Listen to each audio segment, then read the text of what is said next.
In a land awash with weapons and violence, one man is on a mission to change peacekeepers into peacemakers. Brazilian General Carlos Santos Cruz. For the first time in the history of the United Nations, international troops are allowed to take the initiative and use force against rebel groups to defeat and disarm them. They've been sent here to the Democratic Republic of Congo. We have a mandate to neutralize armed groups. And then, when we finish one, immediately we move ahead to continue our obligation. General Santos Cruz wants the armed groups hiding in the forests and mountains to understand his mission. We are going to protect the civilians, eliminate and neutralize the threats. We go to the threat. We are not going to wait for the threat to come here against the civilian. But can he bring peace to a nation scarred by years of fighting and war? We need to promote the human rights even by force. That's our role here, to bring peace even by force if needed. He doesn't underestimate the task ahead. He knows the stakes are high. One mistake in one shot, kill or you injure the wrong person, that's the risk. The success to this disaster, you have a very thin line.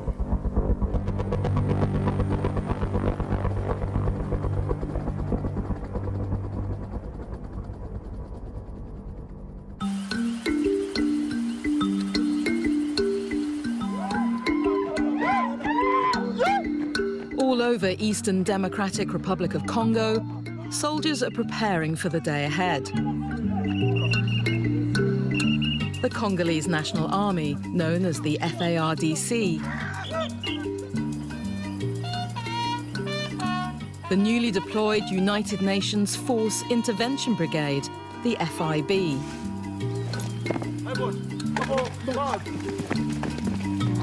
And General Carlos Santos Cruz, a 62-year-old commando from Brazil.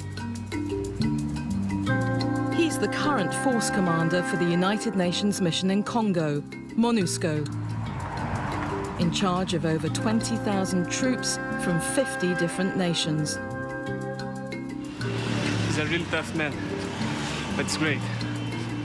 I'm lucky he's double of my age. Eastern Congo has been engulfed in violence for nearly 2 decades, and the civilian population has borne the brunt of it. It's estimated that nearly 6 million people have died, and many hundreds of thousands have been wounded or raped. In March last year, the UN Security Council, after years of ineffective peacekeeping operations, decided to give UN forces in Congo a mandate to go on the offensive. As the man put in charge, General Santos Cruz was handed his toughest ever assignment. The dimension of the human catastrophe we have here, the level of violence, we have millions of civilians dead in consequence of the conflict in the last years, more than all the conflicts in the world. Our challenge is to bring peace and to protect this population from the daily violence we have here.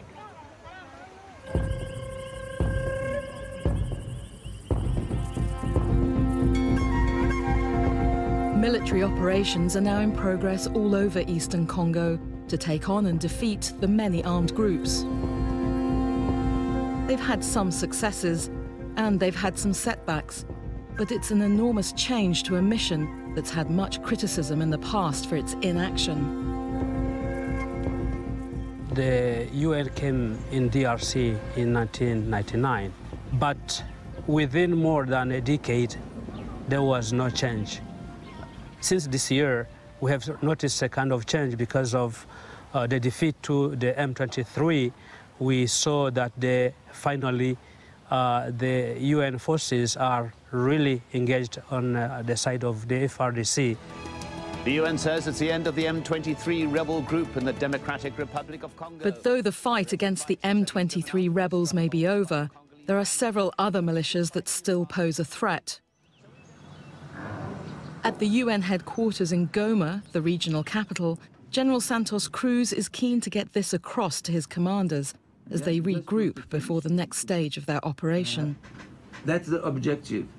Return to the base to make our troops much more operational, to advise the commanders with the operational issues, and to trying to have much more coordination with FARDC and PNC.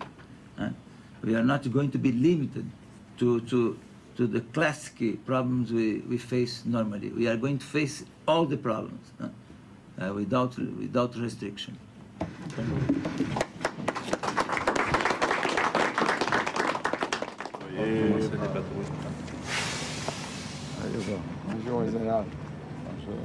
The new mandate means that the UN is working very closely with the Congolese army.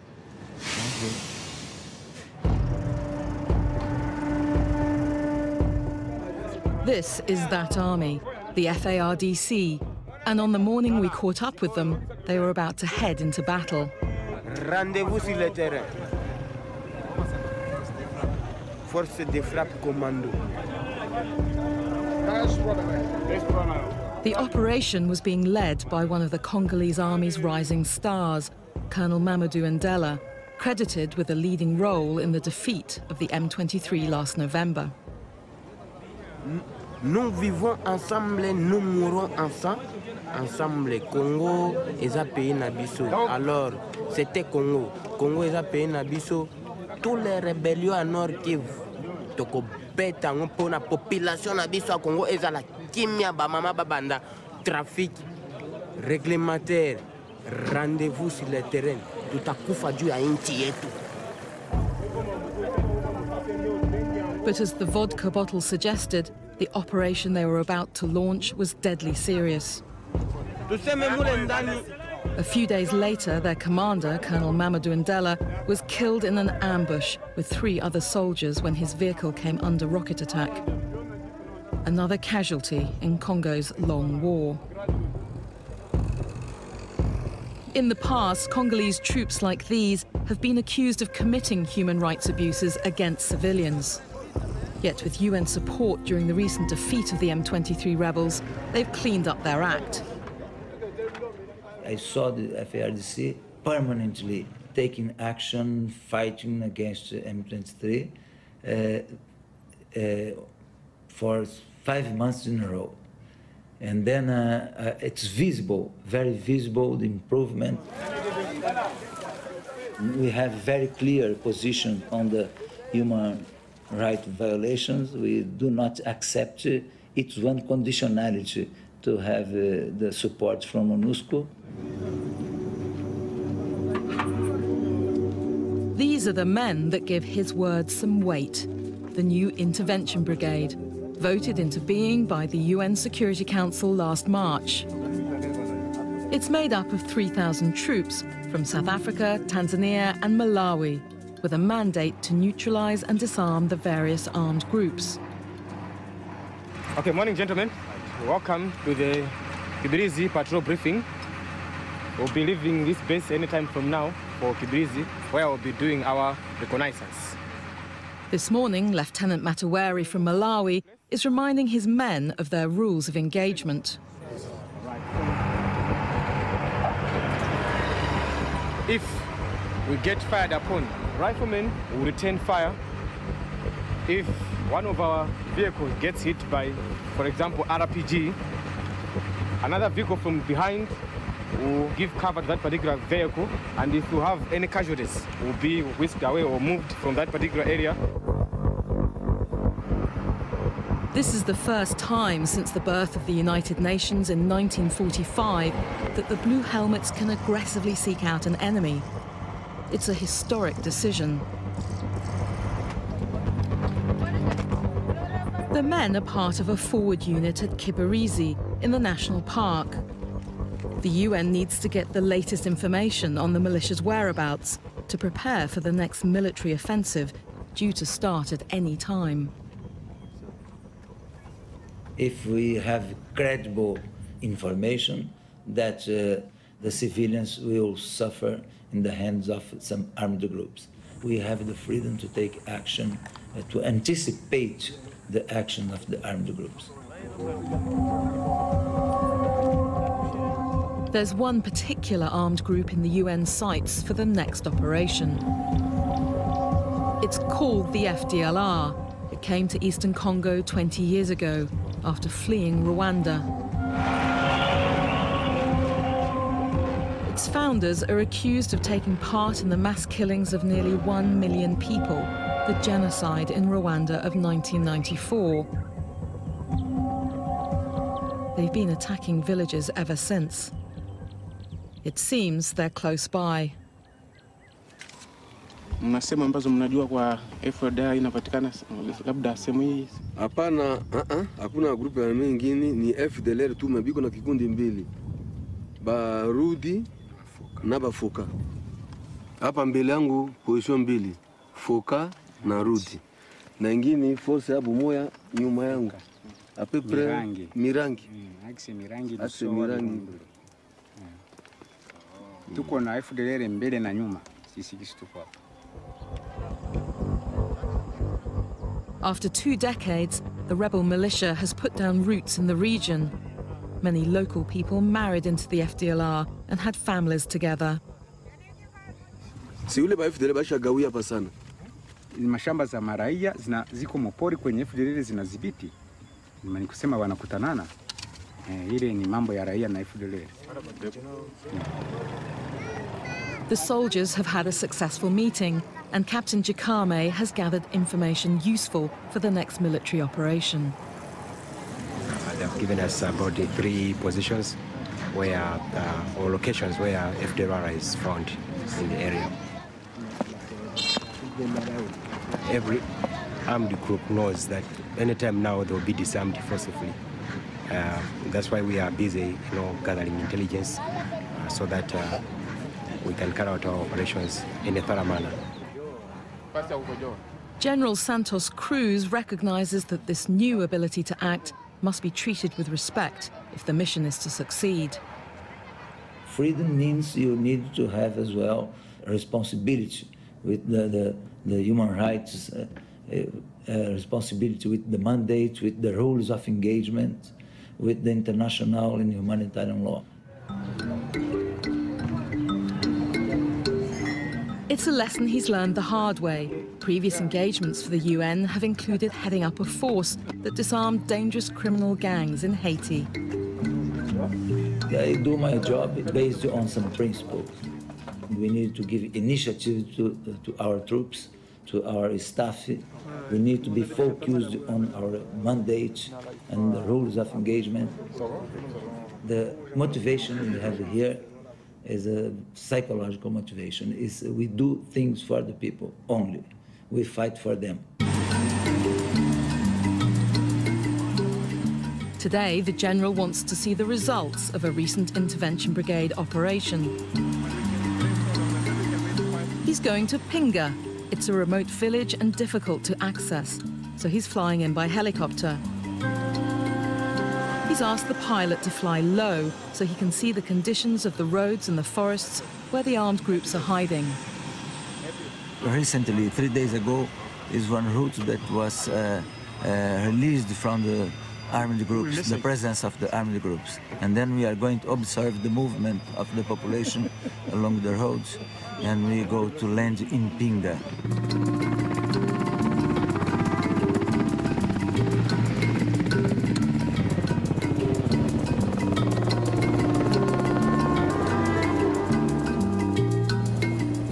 15 days ago, we occupied Pinga, and all the armed groups, they were defeated and fled the area. And then the population is returning. We estimate that about 2,000 families will return to Pinga.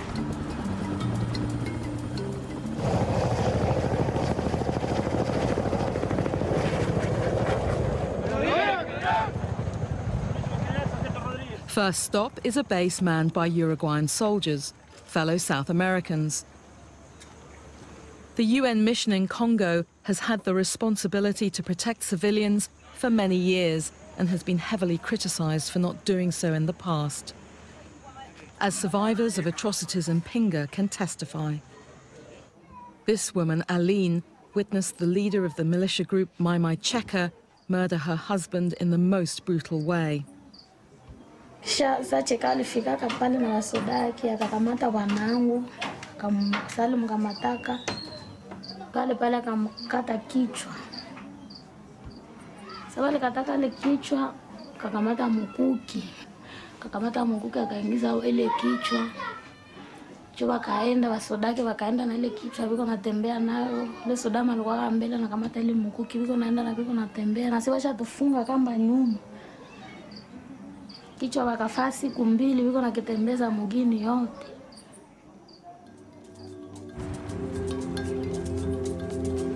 Here we have a long list of human rights violations. We have more than 300 cases of rapes, looting the house all the time. The population, 50% of the population abandoned the houses. At the hospital, Kabuya is recovering from being raped. She also witnessed the atrocities of Cheka and his men. Wanaenda mukazi, sasa wanaenda kule muvita kule, wataleta vichwa watu wanaitia hivi komiti hivi. Jo watu wanashangaa vichwa vya watu hivi kuhimiti wanaingiza muti humu hivi. Kisha njo wanaenda wanavibeba hivi. Wakati watafika pale mubazi ya Monike pale, asemu kamate, nyenjo mnakula nyama wanatupia vile vichwa. While the UN soldiers did not intervene to stop the rape and murder of civilians, they did at least provide a refuge for people. Juu MONUSCO ilisaidia watu mingi. Ilikuwa tu ni kusikia risasi la kwanza. Mbio watu yote. Wote na wanaishia mule Monike tu wanajificha mule. Tulikuwa mule walikuwa wanatusaidia. Sasa vita napigana tunakosa na wakati ya kutoka nje, wanatupatia walikuwa wanatusaidia hata na chakula. But why didn't the UN do more to protect them? I never tried to understand how UN worked before my arrival here. That for me it was not relevant. Since the moment I came here, I'm very focused on the problems I have in front of me and not what happened before. We are very happy to see along the roads, even in this rainy season, people returning to the houses you see abandoned for so long time.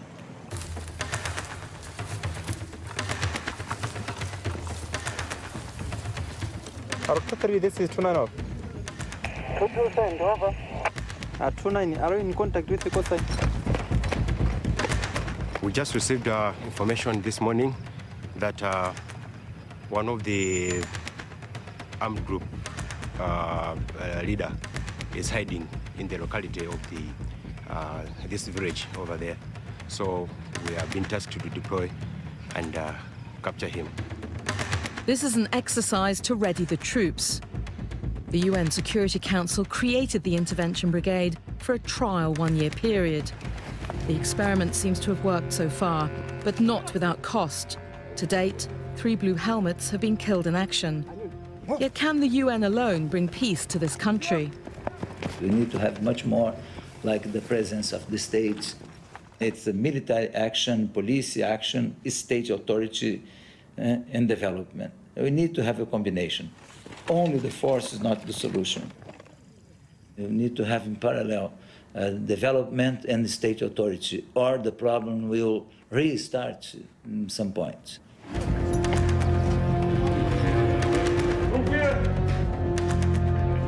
It's still a beginning. That's why we think that the government of DRC should also snatch this opportunity now to train their troops and try to build its security sector so that this can be a lasting solution. Otherwise, it will be the same situation after 3 years, 4 years, 5 years after the FIB or MONUSCO has gone.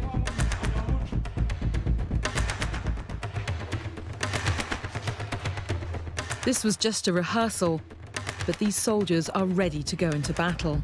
Because we have undergone so much intensive training, beginning from right away Malawi and here as well. So we are more than ready, in other ways, I can say.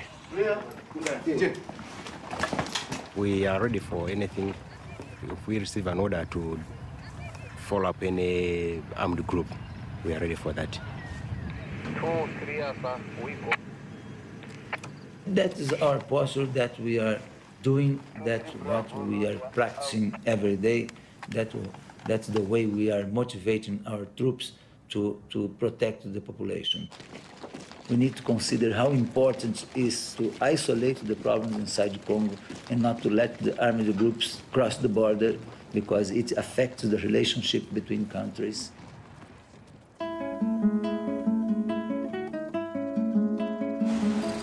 In this part of eastern Congo, there are still thought to be 30 or more militia groups, some of them from neighbouring Rwanda and Uganda, who terrorise the local population. The UN is using both carrot and stick in their battle to bring peace here. Before the FIB started fighting, they spent about 2 months calling for rebels to come and to surrender. And they made a campaign of calling all these rebels to surrender, and so this they can avoid the worst.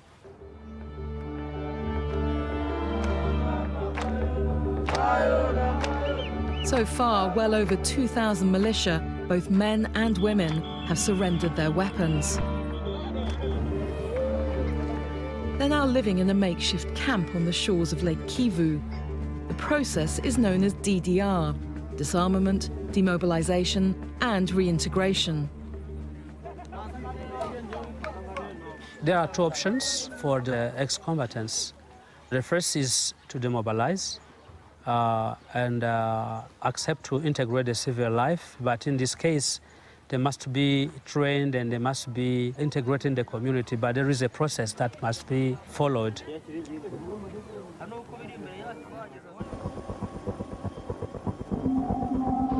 Back in his helicopter, General Santos Cruz is keeping a close eye on what happens next. And he's called up the latest technology to help him. For the first time, the peacekeepers here are deploying unarmed surveillance drones to monitor rebel activity near the borders with Rwanda and Uganda. It's another sign that the UN is taking its role here seriously. But already halfway through his own 1-year appointment, the general knows that whatever progress towards peace his forces made, those gains are still very precarious. When I leave DRC, I want to have the feeling that I helped to create a better situation, if not a better life, at least a better situation. But we need to work very hard to continue with the same level of results. Because if we rest a little, we are going to fail.